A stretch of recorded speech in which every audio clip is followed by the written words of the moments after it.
Hello and welcome to Who Watches Who, a Doctor Who podcast with me, Matthew, and as always, I am joined with... Hello, I'm Scott, and it's boom time, baby. Boom, baby. It is boom time.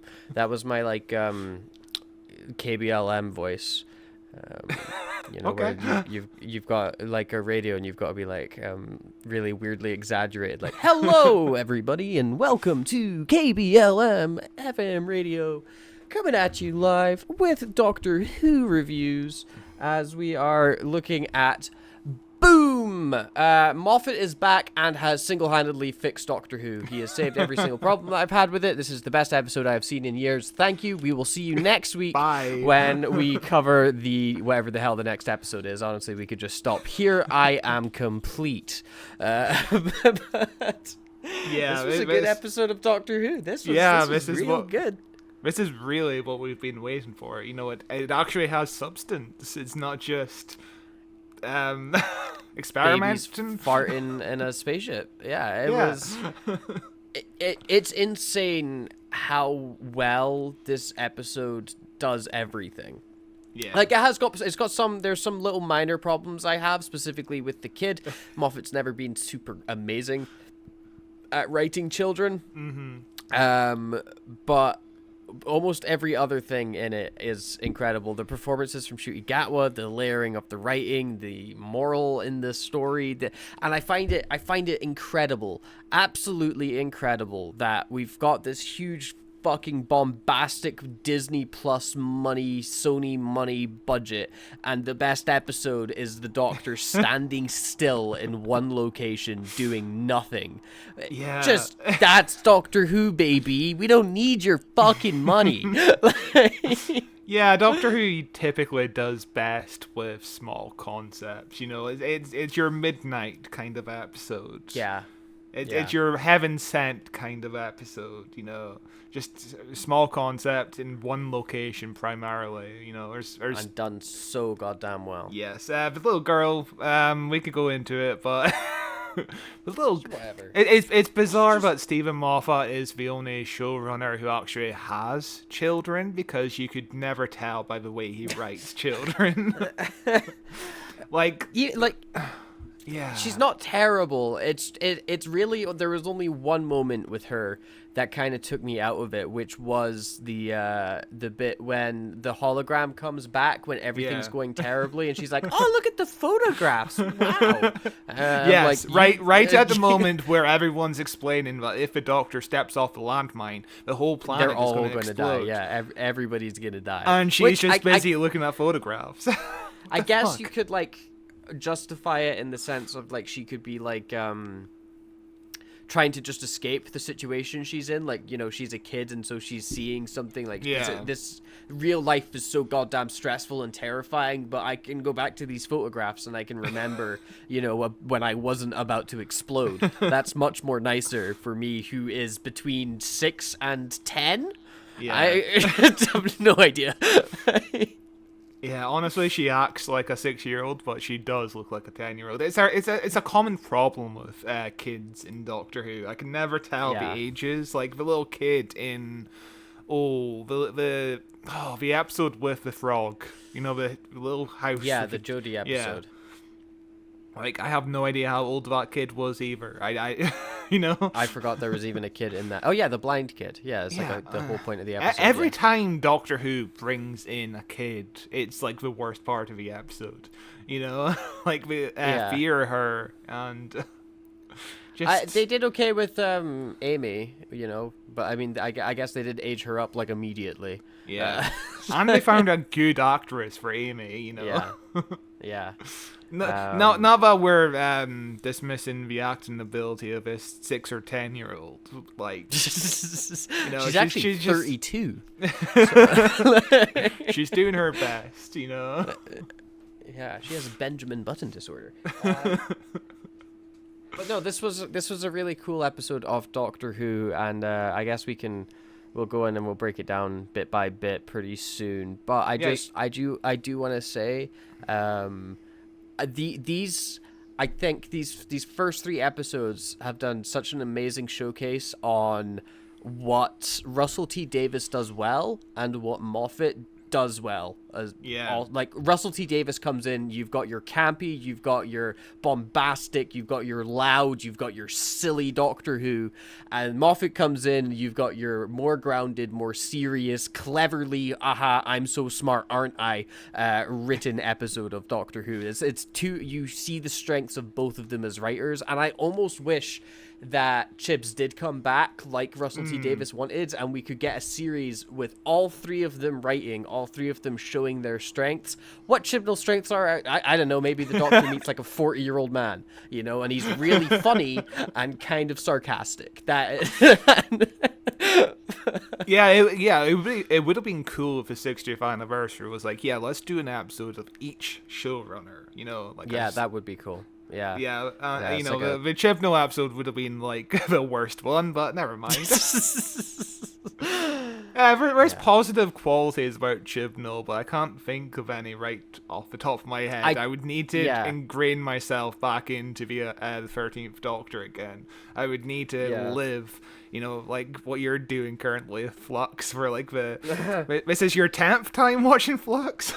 It feels like it. I never stop. I never stop watching it. Never stop. I can't. There's too many holes, so it doesn't make sense. But I guess Chibs is really good at ideas. He's like an idea guy. Like he can come up with a fun, like the Timeless Child and stuff like that. Like that's a big idea. That's like okay, you're massively like that's cool. It's the finer details is where he kind of struggles down with.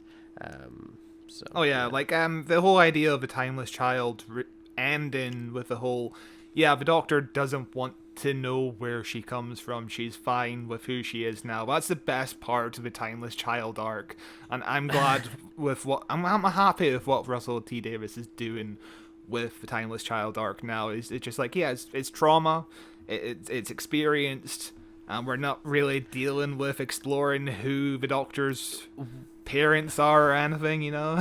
Which I'm glad, because I think they make reference to it in this episode. It's like an offhanded line about half the universe being destroyed still, which made me like massively roll my eyes. But like it doesn't. It's made no impact to the show. The fact that the Flux destroying the universe is still canon, because we're just on an alien planet. No one ever talks about Flux. It's not a massive big deal at all. And also, way more than half the universe got destroyed. That is a fucking retcon. But you know, I don't. Yeah, we're talking about Chibnall way too much, but. Oh, Flux. The whole half of the universe being destroyed doesn't make sense on a fundamental level, because the Doctor obviously time travels. So when does Flux take place? In like 2018 in our time? Like that doesn't make sense, because the Doctor would go to like the 50th century, you know, and go to one of the planets that's being destroyed in the 50th century. How does that work? Never mind, let's ignore it. It's so bizarre. It's so bizarre. Basically, let's just ignore it and enjoy this really incredibly well-written episode of Doctor Who. There's something I've noticed here about Shu-Yi's performance. So I have gone back and I've watched every other episode from Series 1 again. Because I had my friend over at the weekend, and he had yet to start Doctor Who. He's seen every episode of Doctor Who. I went and showed him all of Jodie's Era last year, and you know, coming into this and he came back. He decided to come back. Wow. Coming into this new era, he had yet to start it. So the first episode I showed him was Boom, and I think this is a way better jumping on point. If you're coming into this show possibly for the first time, or if you're coming into it after not watching Doctor Who for a very long time, because this is familiar, it's small scale, it's character based, it's dramatic, it's incredibly acted, and it's everything where you're like, oh, that is just a fucking tasty episode of Doctor Who. And then I showed him Space Babies, and it was just the most funny time possible. Watching Space Babies a second time, I liked it more. I did like it more watching it a second time. It is terrible. I do think, objectively speaking, it is an abysmal episode of Doctor Who, and I still don't know if I like that it was episode 1. Because on one hand, I'm glad it's out the way. If this came in after Boom, can you downgrade? Like, I'm glad it's out, it's gone, no matter, don't have to think about it ever again. If this is your first time watching Doctor Who and you start on episode 1 and it's Space Babies, you're gonna really struggle to get into episode 2. It was tough. And then obviously I showed him Maestro as well, which I actually liked a lot less watching it a second time. I found I was really enamored by Jinx Monsoon's performance the first time, and I really enjoyed them, but seeing it a second time, their performance still holds up, but it's really the weird editing and the weird pacing really comes to the forefront when you come into that episode already knowing the plot. And also the fucking little tune at the end. Since reading that Reddit post, it annoys me that it's literally just gibberish notes. Like it's nothing. Yeah, I feel the same way about you with going back to these episodes a second time, because obviously I had to watch them again for the podcast. And yeah, the Space Babies works a lot more when you know what you're getting yourself in for, you know? Yeah. Like it's honestly, it's insane. It's such an insane episode. Like, within 5 minutes, like, the Doctor is being bombastic, loud, crazy, and then he's like, and genocide. There was a genocide. Anyway, woo! It's the tone of it is wild. Yes. And yeah, the Space Babies was the episode that, you know, when it was preview season and we were looking at all the episodes, it was the one I was least excited for, because every time we put a baby on screen and it's talking, it is scary stuff. It is scary territory. It's bad. But yeah, Boom was one of the ones I was looking forward to, and I'm glad it's good, you know. Yes, I'm so glad it's good, because Moffat has my heart. He is one of my favorite writers of all time. He is my favorite showrunner on Doctor Who. I was a starch Moffat defender when I was a preteen into teenage years, when Moffat was in charge of the show, because he ran the show from when I was like 10 until like 16 or something like that. So like it was a very large chunk of my formative years. He was in charge of the show. He's inspired me as a writer myself. Absolutely love him. He's got his flaws. He's a human being, and there are issues sometimes with the way that he formats scripts and the way that he structures stories, but I didn't see them in this episode. I loved every single goddamn moment in this episode. Anyway, the point that I was actually going to make before, I got completely sidetracked there. Shuti Gatwa has got a very specific Doctor run, and I fucking love it. The way his Doctor runs is so tight in the chest. He's like, huh. And it's consistent. He does the exact same run in Space Babies, and I don't remember if he does it in what the fuck is the musical episode called? The Devil's Chord. But he does it in Space Babies. He does it again in Boom right at the start when he's like, someone needs help. Yeah, I'm looking at it now. Yeah, I see what you mean. Yeah, his entire chest is so tight, and his arms are right at his side, and it's the funniest fucking run I've ever seen in my life, and it's 100% done on purpose. It's brilliant. I really didn't notice that. Yeah, it is. Yeah.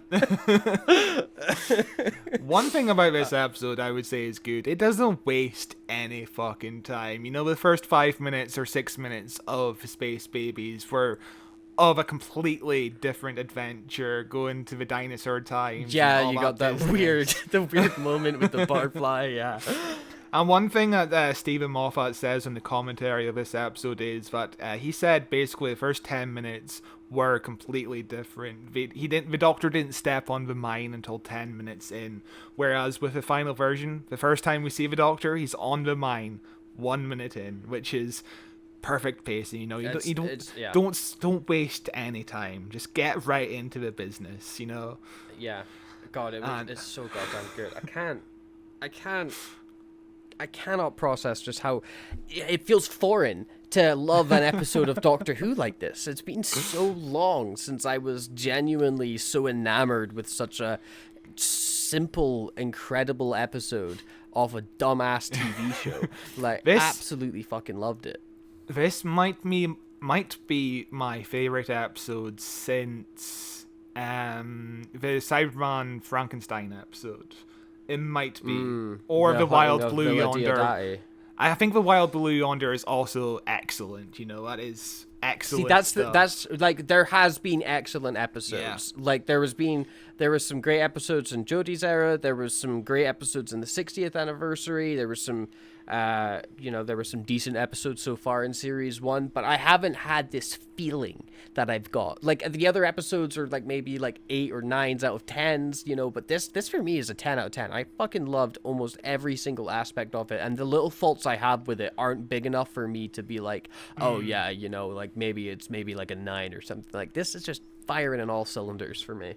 For me, if there's any faults, it automatically goes down to a 9. That child, I'm sorry, makes the episode go down to a 9, or maybe a 9.5 if I want to be more accurate with my ranking. But for me, it's like a weighing scale where it's like, you know, is it enough of a bother where I'm like, I feel I can't, because it's nagging at me, that thing. Like, I can get past, I can justify that kid's behavior in my head, you know. So it's that's okay. I really fucking can't. What's interesting about this episode is that Moffat reveals the opening line. There's 2 guys walking around in the warfield. They're basically talking to somebody on the radio, basically being like, yeah, we're in a warfield and we're going back to base. Apparently that line is ADR'd because it was a note that it had to be in the episode, and Russell was like, yeah, it has nothing to do with me. So apparently it's Disney wanting lines like this to explain that they are in a warfield, as if it wasn't obvious. Like, Moffat on the commentary is like, yeah, I forgot this was radio. Nobody can see what's going on. Which is such a bizarre note from Disney. I don't understand.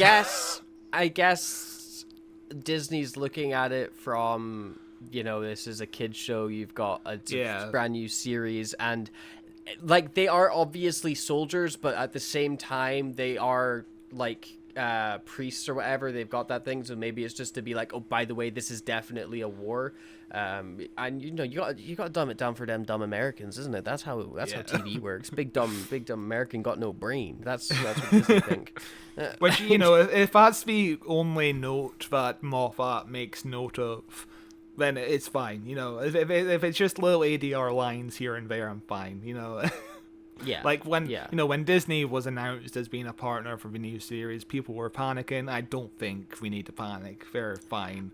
I think it's been decent so far. It's still maybe a bit too early to be like nothing bad's ever gonna happen, because there's always every possibility they could change it. I was definitely a bit wary with the first 2 episodes, with just the strange editing choices and the strange pacing, where it's feeling like you're cutting stuff out that doesn't need to be cut out, and you're chopping and changing things and we're messing with the pace.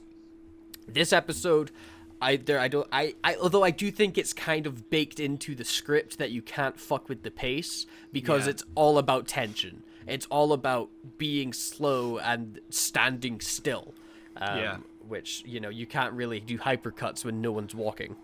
Yeah, that's one of the main problems of the episode when we were shooting it, because, you know, when you shoot in one location, you have to really try and get all your coverage in. You know, this episode took 3 weeks to shoot, and it was apparently a bit of a nightmare to try and get, you know, all the continuity, and I haven't noticed any continuity issues, which is impressive for an episode like this, where everyone's in an enclosed space like this. You know, we're always keeping track of where the Doctor is and stuff like that. It's really well done. It's really well edited, I would say. It is the best editing for a long time. It is superb. It's interesting that this is definitely the best Doctor Who has ever looked. And I kind of don't like it. I can't. It's probably just because they're using the volume and things like that. That it gives everything this weird screen like fake background look, but I don't like the environment of this planet. It's simple enough that it doesn't take away from it for me, but like if I want to be nitpicky on this episode, and on this series so far in general, it's when they're on fake locations, the fake locations look fake. I don't ever feel like they're actually there. Like, this doesn't feel like they're on this alien planet doing whatever, this feels like they are standing on a soundstage with a screen behind them. But again, it's Doctor Who. Sometimes they're literally standing on a stage. We just covered the City of Death, which uses almost a similar kind of landscape towards the end. And it's obviously just hand painted in the background, and they're just fake rocks and stuff. Like, this is a much better representation of what they were trying to convey in the 70s. Huge step up, an absolutely huge step up. And it's always exciting, I think, whenever there's a new series of Doctor Who. The production quality does jump up as well with it. We had that in the Jodie's era as well, when they brought in those big, new, lovely HD cameras, but obviously it suffered from every shot, as it has to be a close-up, because we can't afford wide shots. But wide shots are back, baby. What's really cool about this episode is the first shot of the TARDIS, where Ruby and the Doctor are stepping out of the TARDIS. The background is part of the screen. The background of the TARDIS, the inside of the TARDIS. That's part of the screen. That's the first time they've been able to do. That's clever. They've been able to do the actual TARDIS interior on camera, which is really impressive and cool. I like that. Yeah, that's really clever. This is also, I'm just watching it back right now to try and remember. Oh no, we don't see it there. Maybe it's right at the end.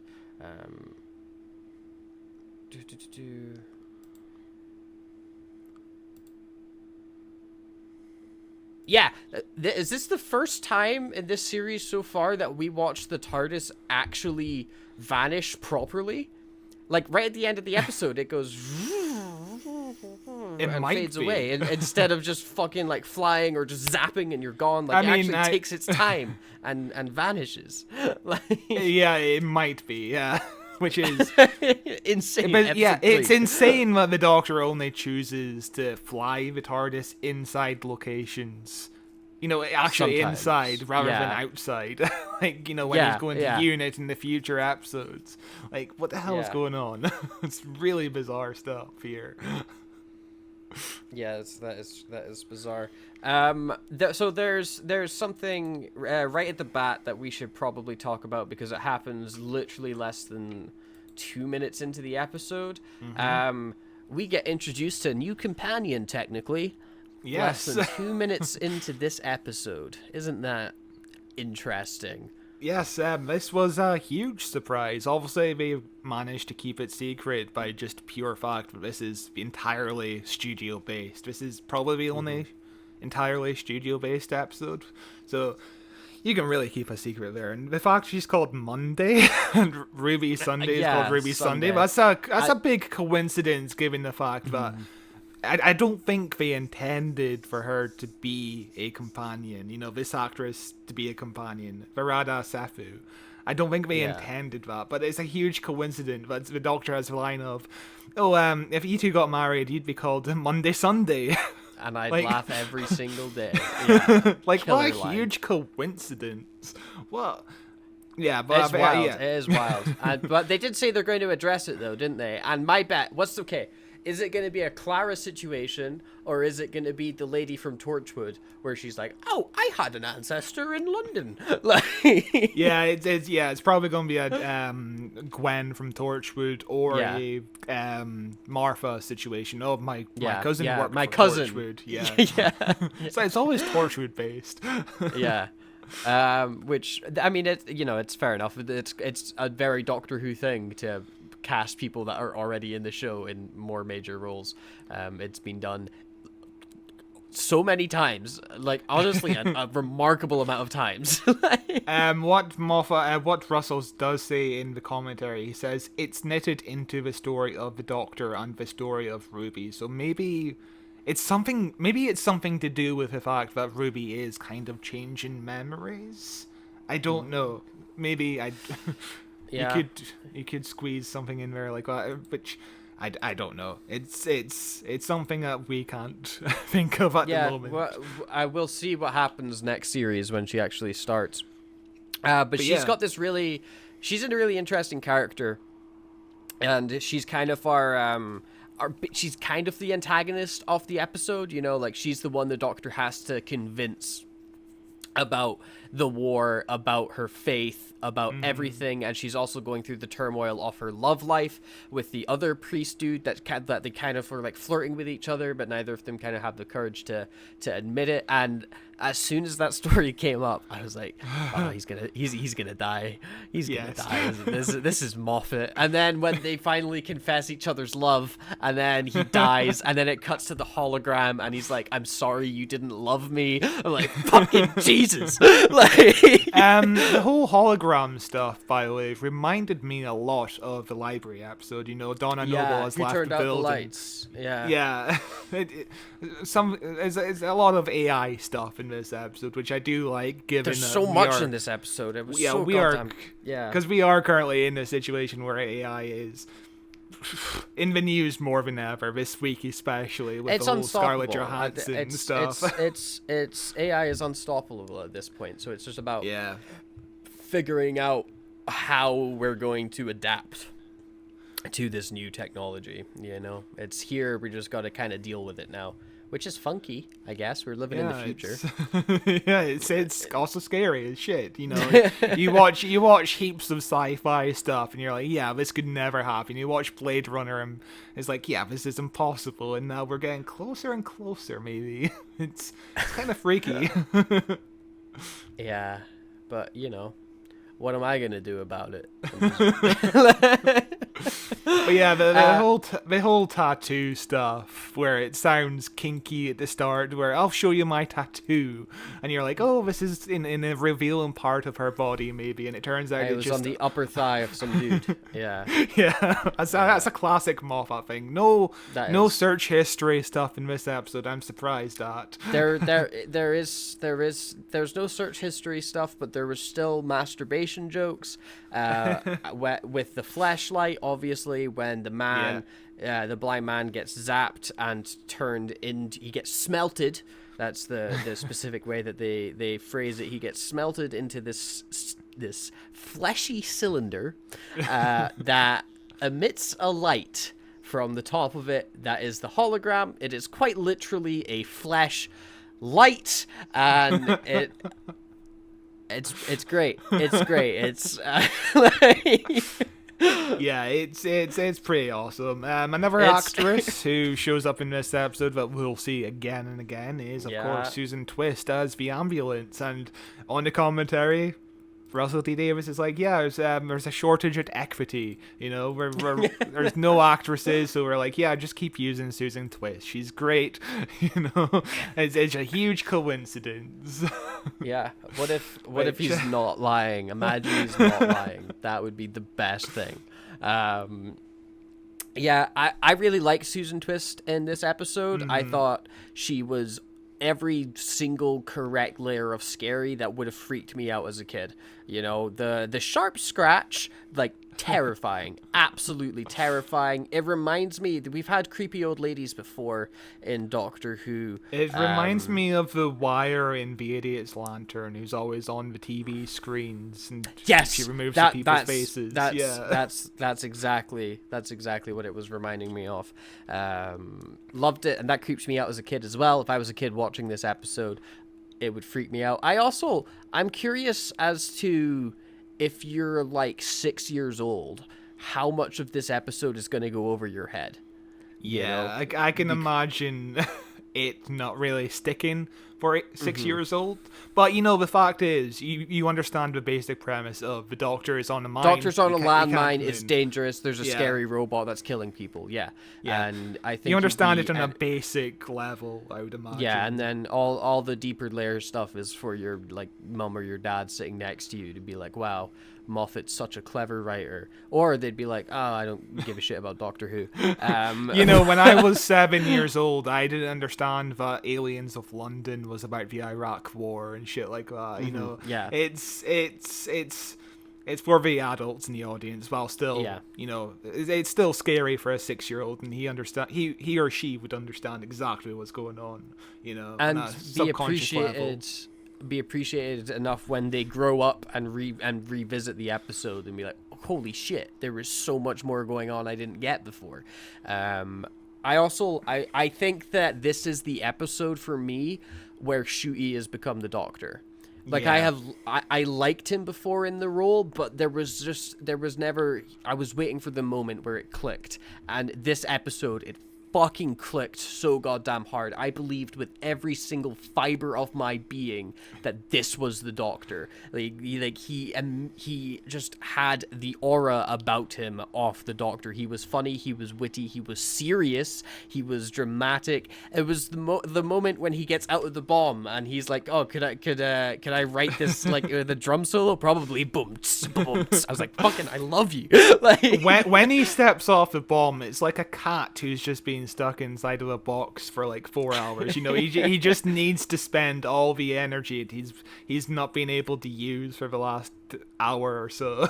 It's so good, and he's got so many little lines. When he's chatting with Ruby, and he's like, "Yeah, it's gonna be a moment for sure." When she's trying to hand him the ball, like, absolutely adored his performance in this. And again, Millie Gibson.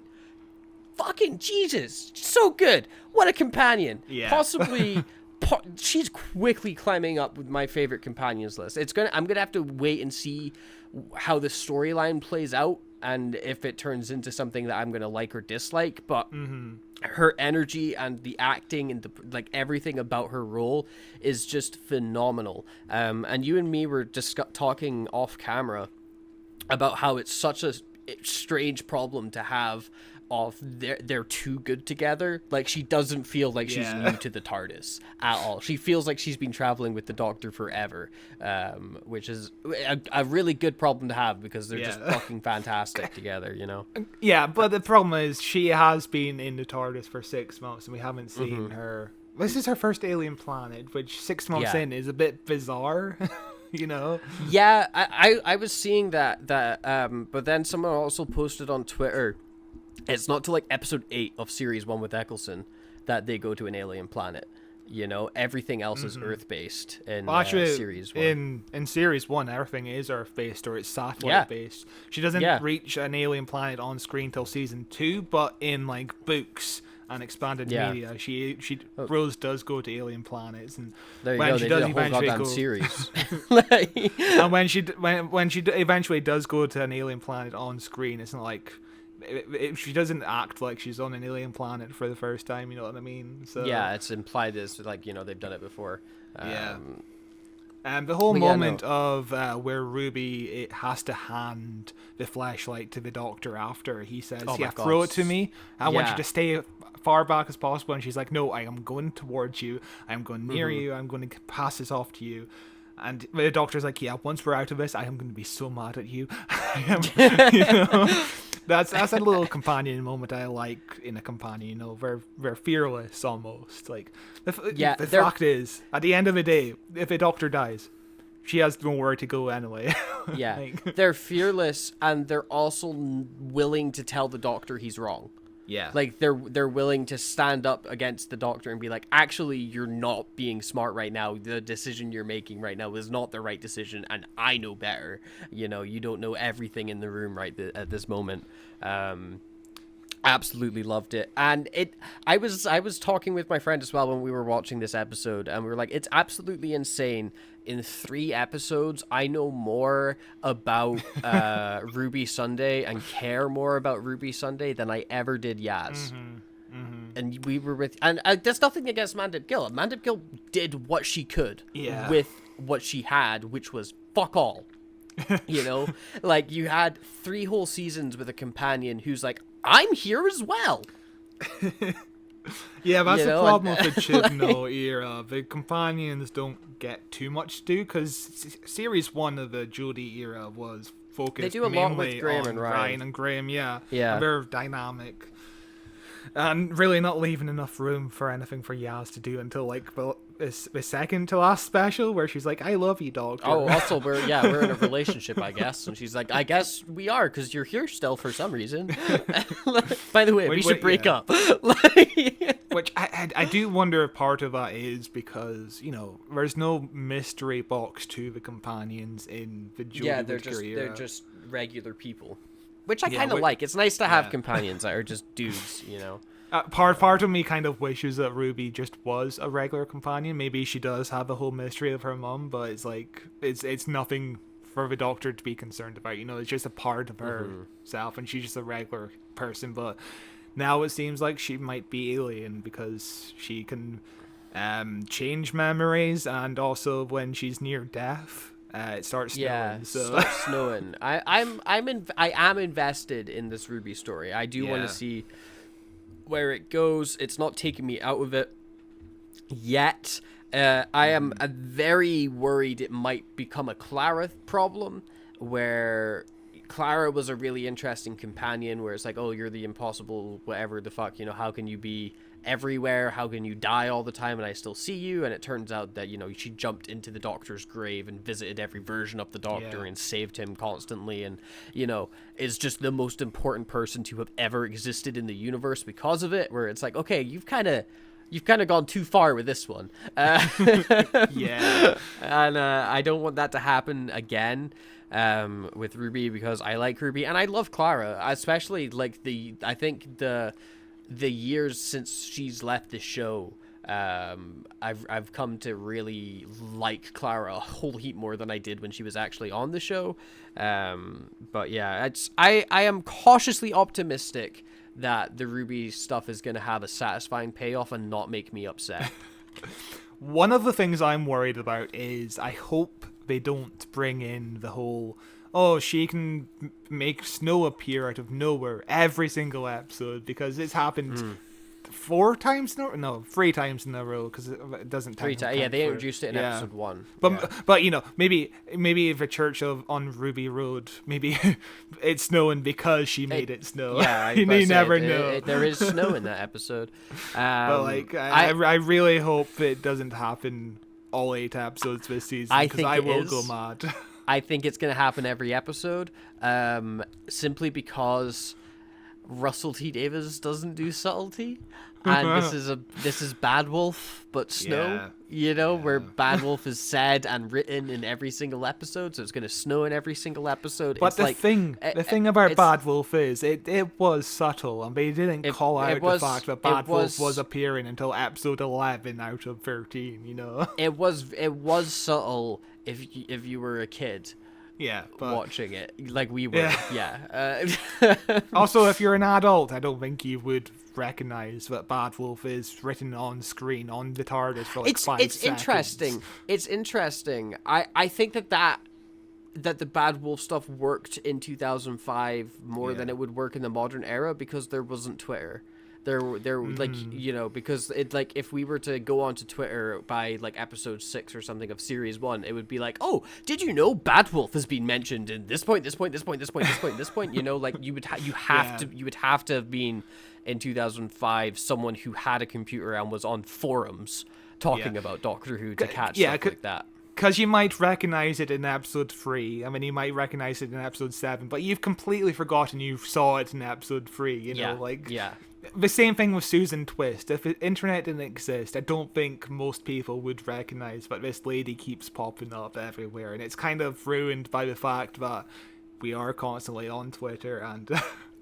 Honestly, watching it, when I was watching it with my friend, I was waiting for him to say something about Susan Twist, and he didn't the entire time. He did not catch that it's the same old lady in 3 episodes at all. It went completely past him, and I was like, oh shit, okay, so I'm just terminally online. My bad. That's the thing. I feel like Russell T Davies wanted it to be a bit more of a twist, and he just There was always a twist at the end. Yeah, there's always a Susan twist. But yeah, I feel like he just forgot that the internet exists, and they will pick up on this. I hope there's more subtlety in the future, especially with he the one who waits and all that garbage. Oh, the one who waits stuff. It please really stop. Yeah.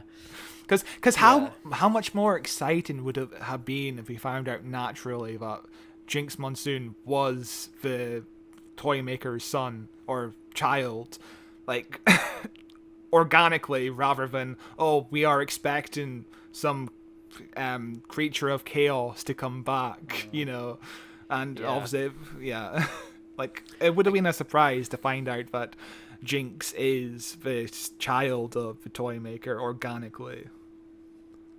Yeah, I don't know how you really do that organically, though. That's the issue without having a character be like, you're the child of the toy maker. Like, I don't know how else it would come up naturally in the conversation, but the one who waits stuff, is driving me up the wall. like why do you need a character to be like, oh, the big bad guy's coming, look out, it's coming soon, though, not yet. You're in danger. It's the whole... Why are you working for them? It's the whole he will knock 4 times thing that was in the 2009 specials. But that worked because of a twist at the end that it was Wilf the entire time. Yeah. You were expecting something to happen, then there was a huge twist. A huge Susan twist. A huge Susan twist came in, and crushed them all. But yeah, going back to Gatwa, what I really like about this episode is it's an acting exercise for a brand new Doctor, In previous episode, he is energetic. He is moving around the place, and he is charismatic. He is very emotionally open, and here he has to stand on one spot. He has to make sure his emotions are in check. He can't be too emotional because of the whole mind detecting him. Although he does convey a lot of emotions in this episode. I feel like the mind should have went off eventually. I think he does an amazing job, and it's one of the why this episode I think he became the Doctor for me, because we've seen him be loud and bombastic, which is a character trait of the Doctor. As he said when he was wanting to get cast in the role, he wanted a Willy Wonka / Doctor Who-esque role to do. Something big, loud, and out there. And like if you look at like Matt Smith's performances, or some David Tennant from some points, or if you're going back into like Colin Baker or something like that, where you've got these loud performances that are out there with the Doctor, but you need to have that undercut as well. You need to have that little bit of Capaldi. You need to have that Matt Smith monologue, where you can flip on a switch and show that, you can be this loud, bombastic sort of character, but also you are thousands of years old. You are a goddamn genius, and you know the problem in this room, and nobody is listening to you. Yeah. This is another episode where the Doctor is a victim the entire time, because he can't control anything that's going on in the episode. It's kind of like Shudigatwa's Cave of Androzani here. The fifth Doctor episode that we covered on the podcast last year. We loved that episode. But that was good. In that episode, the Doctor is a victim the entire time. He cannot control a single thing that goes on in the episode, which is why I love my Doctor Who, because... The Doctor takes control too much times, We're used to the Doctor taking command the entire time and just having a say of what goes on in the plot. But here it's like, he has nothing to do except try to survive, and he can't convince anyone to do anything. It works. Yeah, it's so goddamn good. When he gets shot in the arm multiple times, and he's like, I am a fucking time and space event. you do not know what you were you don't know what I am. I'm not just a person. You're fucked. It was so goddamn cool. I loved it. Also, when Ruby gets shot, I didn't expect that to happen, and I bought into it. Like, obviously she's not gonna die. Obviously she's not gonna die. But when she got shot, I went, oh fuck! I was like, it was so goddamn cool.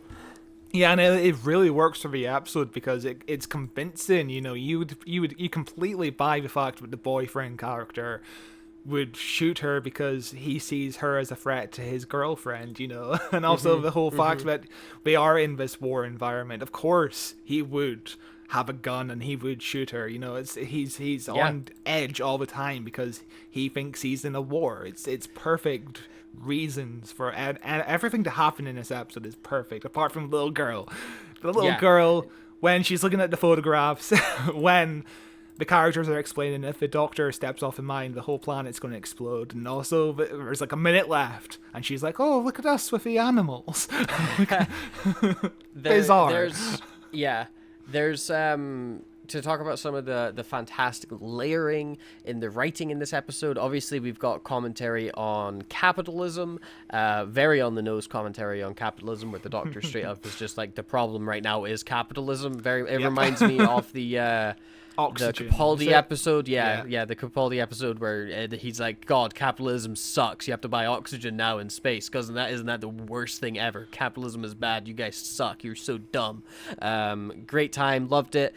This one is like capitalism because of flashy lights. And as someone who has got I'm surrounded by flashy lights on my PC. I related to that pretty hard. It's very cool. There's conversations about faith here, as of course all of the military people are religious, which we have seen before in Doctor Who, with the religious soldiers. Specifically, I think of the Angels episode with Matt Smith. When they first come back, we see the religious soldiers in that one with Angel Bob and things like that. What's interesting about this episode is that we can point out a lot of stuff that Moffat has done before, but it doesn't feel like it's just repetitive. It feels like fresh. It's organic in the episode. It's bizarre. It is bizarre. It feels like it fits. It's absolutely goddamn superb. And the entire episode really just boils down to the Doctor has to convince this one person that the war they're fighting isn't real and that their faith is blinding them to that fact, and it's such a hard argument to make with someone. And both you and I were obnoxious teenage atheists. So I'm sure you, like myself, got into many arguments with folk about religion and about the blindness of faith and the faults that come with that. And what I think that this episode handled really well is it was a really mature take on that, because it's so easy to be like, oh, religion is bad, you're so stupid for following it, nah, I'm smarter than you, which is kind of the argument you first make when you discover atheism, and you're like, haha, everyone's dumb but me. But this one took the turn of, faith is blinding you to that fact, but then when he gets off the bomb and he's like, it's not wrong to have faith. Faith is still a really great thing to have, and it's such a good motivator, but you need to make sure that it's being used in the right places and is not blocking you off from other connections and making other realizations about the world around you. It's such a goddamn clever episode. I just loved it. Which again is something that, the whole faith angle is something that Moffat covered in the God Complex. I think it's been a long time since I've seen the episode, so I barely remember it. But it's a hotel with all the faith, And if you want to know of another episode with faith as the central theme, Curse of Fenric, that episode with the sea vampires, where when you have faith, the vampires just go away, and faith in that episode can come in a lot of forms. There's a priest, and his faith is obviously in God, and the Doctor's faith is in his companions, which I really like. That's a good episode that we covered 2 years ago, because it was in celebration for the Sea Devils episode. Which that paid off well, didn't it? Oh boy. There's some excellent stuff. The war that they are fighting, we discover, is not a real war, which only left me with one question of how did that guy get blinded? If they're not fighting anybody, There's like mist and smoke everywhere. How are people dying and getting injured? Maybe the mist or smoke caused him to become maybe blind. he like tripped. He like tripped over and bashed his face. He was like, but the whole the guy being murdered because it would take 4 weeks to heal his blindness. Oh yeah, of course, yeah. Tragic, and of course blindness goes back to oxygen as well, where the doctor gets blinded. The doctor gets blinded. Yeah. So many things that tie back to Villengard, the corporation. I was about to say ties back to the empty child as well. That's another war episode that ends with a happy ending that has no actual villain. It's there's there's a great line as well when they're talking to the hologram for the first time, and it's like, what killed you? And it's like, oh, blindness. And then Ruby's like, blindness doesn't kill people. And the doctor's like, you realize you said that to a dead person. Like, oh god, there's a lot of great lines in this episode. What I love about this episode is it is on the nose, it is obvious, but at the same time it's kind of subtle. It's nuanced. Whereas it doesn't hammer home the message all day long. It feels like it's well balanced in terms of it. This is a part of the episode where I'm gonna try to squeeze in what I think in terms of like my political views. And the rest of the episode is going to be, the doctor's on the mind. That's the important part.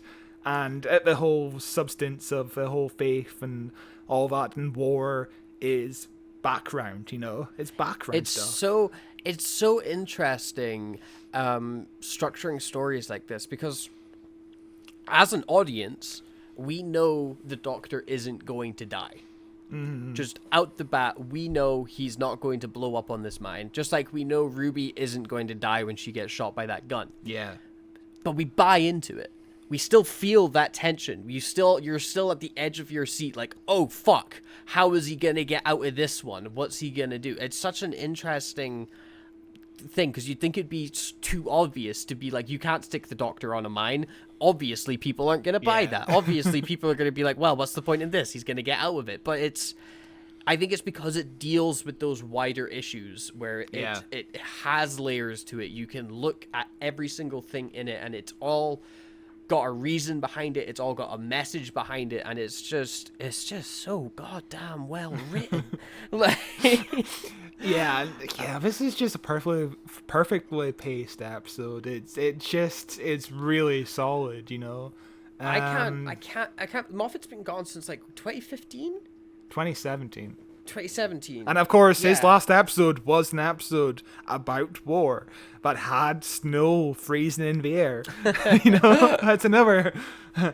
The last line of where the doctor says "snow isn't snow until it falls" was originally a line from A Christmas Carol. That's what Moffat went. The line doesn't make any fucking sense to me. It feels like poetry that does not make sense when you think about it. Snow isn't snow until it falls.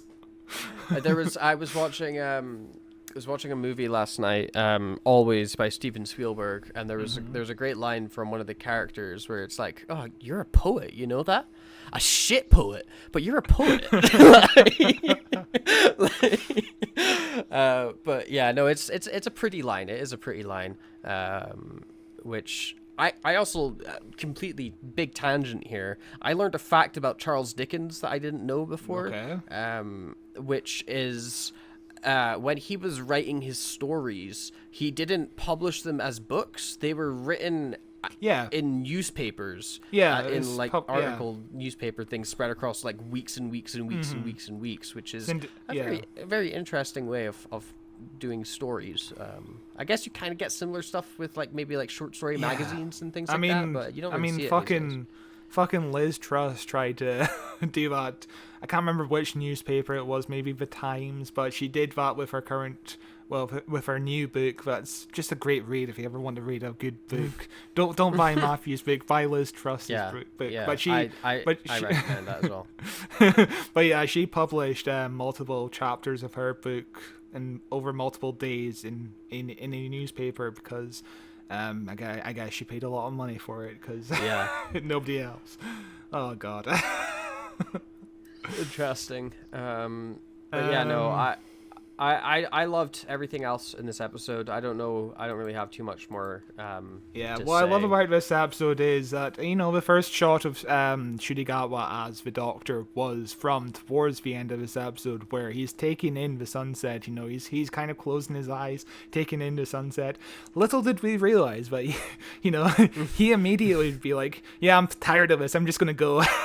I loved it. It was such a Doctor moment where he's like, "All right, well that was boring. Let's do something else." Can't sit still for 2 seconds, sort of thing. I relate to it a lot. A bizarre line for the Doctor at this part is where he's like, "Yeah, Ruby, your lifespan sucks. We're just gonna go on to the next adventure." And he says that in front of a little girl whose dad died half an hour ago. That was also something right at the end. It's so goddamn cheesy when they're standing at the TARDIS waving goodbye to everybody, and the hologram comes out to wave goodbye as well. I was like, fucking hell, right? And of course, it's earned. It is earned. And of course, one of the last lines of this episode is, "I'll be coming back. Fish fingers and custard is my favorite," because I'm Moffat's watching this episode like, and I thought I didn't call back enough. I thought I called back. No, sorry. He said I didn't call back enough to like my previous work, but here it is. I couldn't help myself. Which is fun. It is interesting. I fish fingers and custard is my favorite. It's great. It got a pop out of me as a huge Matt Smith fan, and that I guess it's called the modern era is the new term for it. But yeah, is it really the modern era if it happened almost 15 years ago? I guess. But I enjoyed it. It is interesting that this Doctor's palette is the same as Matt Smith's, because I don't think Capaldi's favorite was fish fingers and custard. Jodie liked custard creams. I guess you still got the custard bit. But yeah, it's interesting. But it was cute. It was a cute moment. It was a cute Doctor Who moment. Yeah, one of the things that we didn't talk about was the whole AI dad kind of getting into the ambulance's mainframe and hacking from within. The Doctor has the line basically like, he's like, "Dad to dad, you never let them down," which is the second time in a row the Doctor's mentioned his family, which makes me think, is there going to be Susan? It feels like they're kind of teasing it out. Yeah, it feels like they never reference the Doctor's family. Like they occasionally you'll get like the Doctor will say one random line in a random episode every 3 seasons. This is like back-to-back episodes referencing it, very on the nose. I mean, they blatantly said Susan, like they were like, "Oh yeah, Susan's down there. I know Susan. She's my granddaughter." It feels like they're prepping us as an audience either for a return or for a reintroduction with a new actor playing the role. What if it's Susan Twist? And that's a twist. Oh god. They better hurry fucking quick if they want Caroline Ford to come back, because presumably they've already, if she is coming back, they've already filmed it. I would hope so. That would be, because if Russell is like, "Yeah, I'm gonna try and get her back for season 3," I think you might. What if the Christmas special is all about Susan and she regenerates at the end? And of course. That's another thing we learned this week. That Stephen Moffat is indeed writing this year's Christmas special, "Joy to the World" it's called, and he revealed the title multiple months ago in a random interview. which you did call out on the podcast. I will say you did say like this is probably going to be the title of the episode. So kudos, you called it. But I think the Christmas special is a World War II episode, so we're going back to World War II with Moffat, which I'm excited for. Yeah, that'll be fun. It'll be fun. But this was a superb episode of Doctor Who.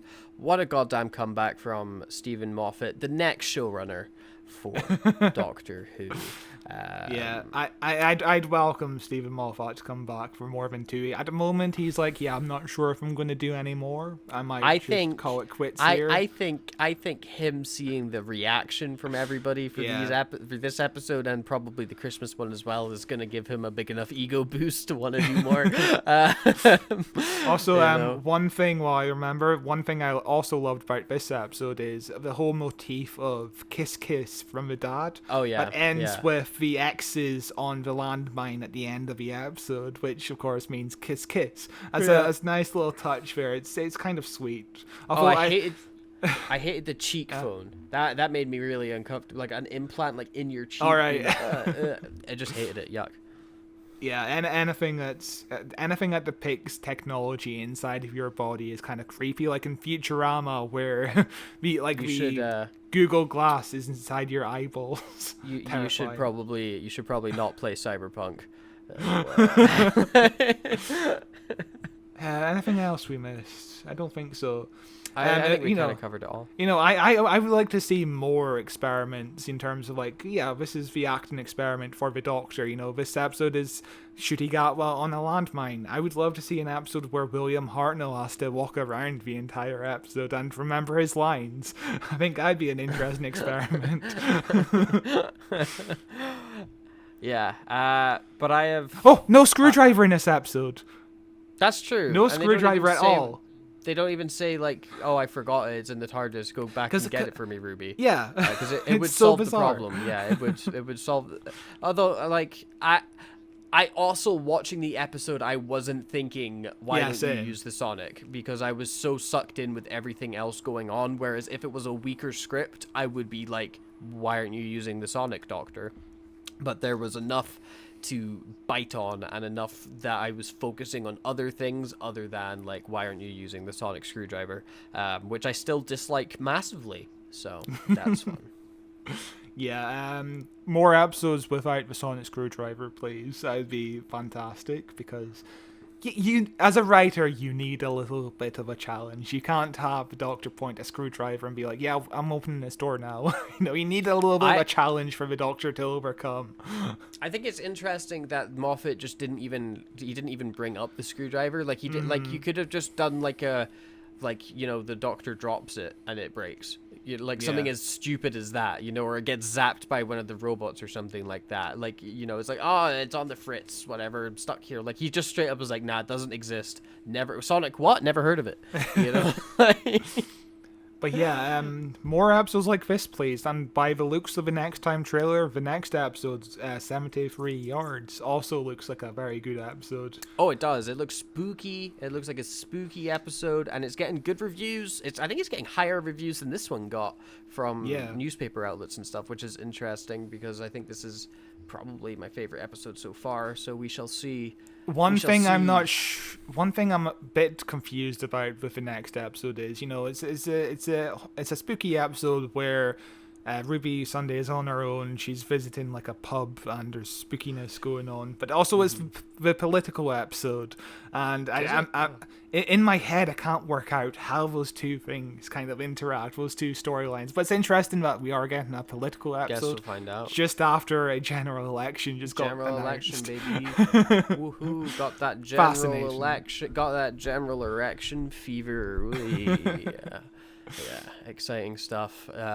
Don't vote Tory, vote for literally anybody else.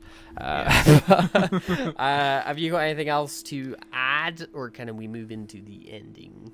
Yeah, well, let's just move into the ending. I have nothing else to say except best episode since Wild Blue Yonder, and I imagine this will still stay among the top at the end of the season. We're going to do, I think we're going to do a ranking. I don't know if you want to do that, but it would be nice on our final episode to do a ranking of all the episodes. Oh, shit. I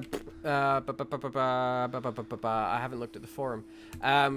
But Russell T. Davies definitely wasn't lying when because, he kind of has a habit of overselling certain things, but he wasn't lying when he said that this episode was going to be an episode that fans talked about for years.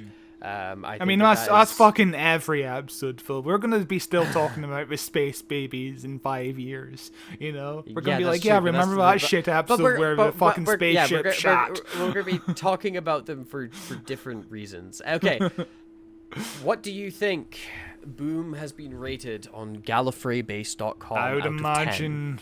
I would imagine the top score would be 9. You know. Okay.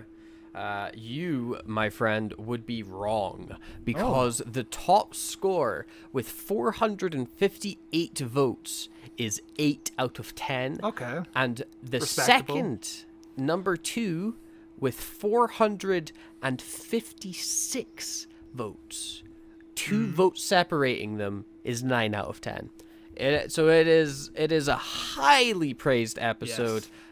With 7 and 10 out of 10 coming in 3rd and 4th place, respectively. The 45 people that rated this 1 out of 10, who the fuck are you? What did you watch that you wanted to give this 1 out of 10? No, absolute. No, you must be trolling, honestly, if you think this is a 1 out of 10 episode or just have zero media literacy. No idea. But all the comments are just people praising the episode, saying, oh my god, amazing episode, perfect episode. This is everything that I wanted this series to be. Somebody saying probably not as good as Wild Blue Yonder still. So that's probably a comment left by you there, Scott. No, I think this episode is better than Wild Blue Yonder. But, you know, we're basically on the same level, I would say. I liked this a lot more than Wild Blue Yonder. I liked Wild Blue Yonder. It was a fun episode, but it wasn't my favorite one. I liked how weird it was, though. But yeah, no. Awesome episode. Lots of love from all around. It's really nice to have a positive fandom again, isn't it? Mm-hmm. Everyone's happy that Doctor Who's on. Isn't that fun? I am currently reading a 1 out of 10 review, and I want to... Okay. I don't understand why this is negative. It's from a guy called Rob Snide on IMDb. Ncuti Gatwa is an amazing doctor. In the space of a few episodes, he has done something which I thought was impossible. He has successfully replaced David Tennant. Millie Gibson is also fantastic as Ruby.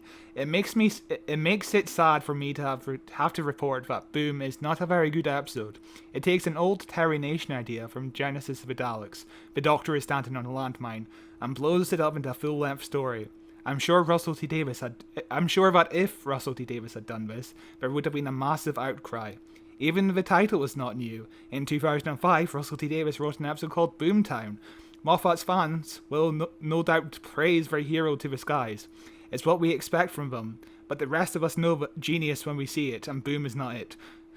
Didn't say anything about the episode itself. It's just someone that doesn't like Moffat. That their whole review was, I don't like Moffat, and I don't like the people that like Moffat. 1 out of 10. I don't understand. No. I can't understand. Like I, as someone who is vocally a fan of Moffat, like overly so, probably. Like, I am a huge fucking fan of Moffat. I can admit when he's got a bad episode, you know. I feel like that wasn't it. That was shit, you know. All of Capaldi's first season, pretty terrible. You know. But you know, the show has 875 episodes. Yeah. Of course, it's going to go back to what they've done before. You know, the whole episode Also, having an episode called Boomtown and an episode... Those are different... That's not the same title as Boom. It has the same word. It's not the same fucking title. Such a bizarre review, and that's the most negative review I can find. It doesn't say anything about the episode. Nothing about how the episode was written. Nothing about the performances. It's bizarre. What a dumb idiot. What an absolute dumb idiot. But 8 out of 20 people found this helpful. I want to be in a room with those people. I want to know what they're like. I bet they're insufferable. But yeah. That was Boom, the best episode of Doctor Who ever made. Of 15 out of 10. Thank you very much for listening. You can find us at Who Watches Who on YouTube in video form, where you can listen and look at our pretty faces at youtube.com/@whowatcheswhopod. We are also available in audio form on Spotify, Amazon Music, Apple Podcasts, everywhere you get podcasts. There's an RSS link. There's every single thing. We should be pretty easy to find if you just search Who Watches Who into your podcast app of choice. You should find us where we release new episodes, usually every Friday at about 8 a.m. Obviously, this isn't coming out on a Friday. This is coming out on a Saturday. But, you know, that's just because we're in New Who era at the minute, and whenever there's New Who, our schedule kind of goes all fucking fucky-wucky, which is the technical term for it. We will be back at some point next week covering the next episode of Doctor Who with the spooky episode yards. 73 yards, which looks very, very good. In the meantime, why don't you join our Discord server so you can tell us your thoughts on Doctor Who, or leave a comment down below on this video, and we'll be sure to probably reply to it, or at least react to it. There's a bunch of links. There's a link for the Discord thing. You can follow us on Twitter at Watches Doctor. Scott said he's going to do stuff on Twitter again. I don't have the power to do that, but you know, I like to scroll. So we're all over the place. Thank you very much for listening. We will see you next week. Bye. Bye.